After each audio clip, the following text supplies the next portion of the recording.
नमस्कार अतकी जातु जदि आपण एही भिडियो पर्यंत पहुंचिछंती तेबे एहाकु शेष पर्यंत देखिबा अत्यंत आवश्यक कारण आजी आमे एपरी किछि ज्योतिष शास्त्रीय संकेत विषय रे चर्चा करिबाकु जाउछु जहा आपणंको जीवन रे आगामी समयर गुरुत्वपूर्ण संभावना आडकु इंगित करिपारे। अनेक समय रे सठिक समय रे मिलिथिबा सठिक सूचना आमर निष्पत्ति को संपूर्ण रूपे बदलाई दिए होई पारे। एथिरे कुहा जाइथिबा कोनोसी कथा आपणंको मनरे दीर्घदिन धरी चलिथिबा कोनोसी प्रश्नर उत्तर होई पारे। गत किछि दिन हेबो जदि आपण अनुभव करूछंती जे कठिन परिश्रम सत् आशानुरूप फल मिलु नाही, संपर्करे दूरता अनुभव हेउछि किंबा कोनोसी गुरुत्वपूर्ण काम अटकी रहिछि, तेबे आगकु कुहाजिबाकु थिबा कथागुड़िक आपणंको पाई बहुत उपयोगी होई पारे। ज्योतिष शास्त्र अनुसारे किछि समय एपरि थाए जेतेबेले परिस्थिति धीरे धीरे बदलिबा आरंभ करे एवं नूतन सुजोग सामनाकु आसीथाए। आगकु बढ़िबा पूर्वरु एक छोट अनुरोध, जदि आपण भगवान महादेवंको कृपारे विश्वास रखंती तेबे वीडियो को लाइक करंतु एवं कमेंट बॉक्स रे हर हर महादेव निश्चय लेखंतु। आपणंको आस्था एवं सकारात्मक चिंताधारा ही आपणंकर सबुठारु बड़ शक्ति। आगामी समय रे क्यारियर, धन, परिवार किंबा कोनोसी गुरुत्वपूर्ण निष्पत्ति सह जड़ित सुजोग सृष्टि होई पारे। सेहीपरि किछि लोकंको पाई एही समय धैर्य एवं बुद्धिमतार सह आगकु बढ़िबार संकेत मध्य देई पारे। केबे केबे जीवन रे एपरी एक मुहूर्त आसे जेतेबेले सबु किछि साधारण देखा जाए, किंतु सेही साधारण मुहूर्त भितरे भाग्य निजर सबुठारु असाधारण चाल चालु थाए।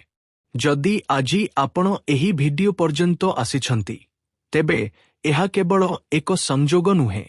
एही भिडियोर शेष पर्यंत मु आपणंकु एपरी एक कथा कहिबी जहा सुनिबा परे हुए तो आपण निज चारि पाखरे थिबा प्रत्येक व्यक्तिंकु आउ पूर्व भली देखिबे नाही, किंतु सेथि पूर्वरु आउ एक रहस्य अछि जहा आपणंको बीती जाइथिबा किछि राति आपणंको चिंता एवं सेही न कहिथिबा प्रश्न सह जड़ित अछि जहाकु आपण काहा सह शेयर करि नाहंती। कोन आपण अनुभव करिछंती कि गत किछि समय धरी छोट छोट कथा मध्य आपणंको हृदयकु पूर्वापेक्षा अधिक छुंछि। केबे कोनोसी पुरुणा व्यक्तिंको कथा हठात मने पड़ी जाए, केबे बिना कारणरे मन चंचल होई उठे, तो केबे एपरी लागे जेपरी कोनोसी अदृश्य शक्ति आपणंकु एक नुआ दिगकु ठेलुछि। लोके एहाकु संजोग कहि पारंती, किंतु प्रत्येक संजोग केवल संजोग हुए नाही। किछि घटना सेही परिवर्तनर प्रथम संकेत होई थाए जहा एपर्यंत संपूर्ण रूपे सामनाकु आसी नाही।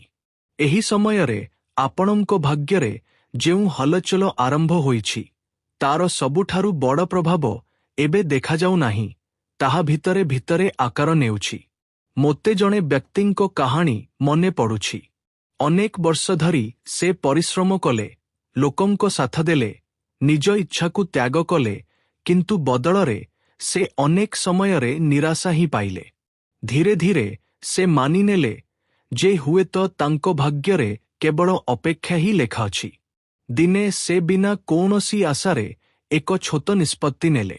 तांकु निजकु मध्य जणा नथिला जे सेही निष्पत्ति आगामी मासरे तांको जीवनर सबुठारु बड़ मोड़ होइजिब। से परे केवल एतिकी कहिले, मोते लागुथिला सबु सरीगला, किंतु प्रकृत आरंभ तो सेठारु ही होइथिला। जदि एही कहानी सुनिबा बेले आपणंकु निज जीवनर झलक देखा जाउछि तेबे एहाकु हालुका भावे नियंतु नाही, कारण अनेक समयरे लोके अन्यर भावनाकु बुझु बुझु निजर पीडाकु लुचाई दियंती। बाहारु हसिबा सहज, किंतु भितरे केते झड़ चलिछि ताहा केही जानी पारंती नाही। केबे केबे जेतेबेले जीवन एक बड़ सफलता पाई बात तियारी करुथाए, सेतेबेले प्रथमे पुरुणा सहारा दुर्बल होई जाए। संपर्कर सत्यता सामनाकु आसीथाए। किछि लोक दूरेई जांती, किछि सुजोग हातरू खसी जाउथिबा भଳି लागे। ସେହି ସମୟରେ ଲାଗେ ଯେପରି ସବୁକିଛି ଭାଙ୍ଗି ଯାଉଛି, କିନ୍ତୁ ପ୍ରକୃତରେ ଏକ ନୂଆ ଭିତ୍ତିଭୂମି ପ୍ରସ୍ତୁତ ହେଉଥାଏ। ଏବେ ତୈୟ ସଂକେତ ଦେଖନ୍ତୁ। ଗତ କିଛି ଦିନ ମଧ୍ୟରେ ଆପଣଙ୍କ ଚାରିପାଖରେ ଥିବା ଏପରି ଜଣେ ବ୍ୟକ୍ତିଙ୍କ ବ୍ୟବହାର ବଦଳିଛି, ଯାହାଙ୍କ ଉପରେ ଆପଣ ଦୀର୍ଘଦିନ ଧରି ଭରସା କରିଥିଲେ। ସେ କିଛି କହିଥାନ୍ତୁ ବା ନଥାନ୍ତୁ, କିନ୍ତୁ ତାଙ୍କ ବ୍ୟବହାର ଆପଣଙ୍କ ମନରେ ଏକ ପ୍ରଶ୍ନ ନିଶ୍ଚୟ ଛାଡ଼ିଛି। ଏହି ପରିବର୍ତ୍ତନ ବୃଥା ନୁହେଁ।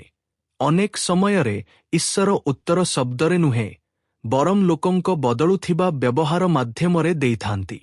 ଯଦି ଲଗାତାର କିଛି ଦିନ ହେବ ଗୋଟିଏ କଥା ବାରମ୍ବାର ଆପଣଙ୍କ ସାମ୍ନାରେ ଅଲଗା ଅଲଗା ରୂପରେ ଆସୁଛି, କୌଣସି ପୁରୁଣା ସ୍ମୃତି, ଅଧୁରା ସ୍ୱପ୍ନ, ଭୁଲି ଯାଇଥିବା ଲକ୍ଷ୍ୟ କିମ୍ବା କୌଣସି ବିଶେଷ ସ୍ଥାନର କଥା, ତେବେ ଏହାକୁ କେବଳ କଳ୍ପନା ବୋଲି ଭାବନ୍ତୁ ନାହିଁ।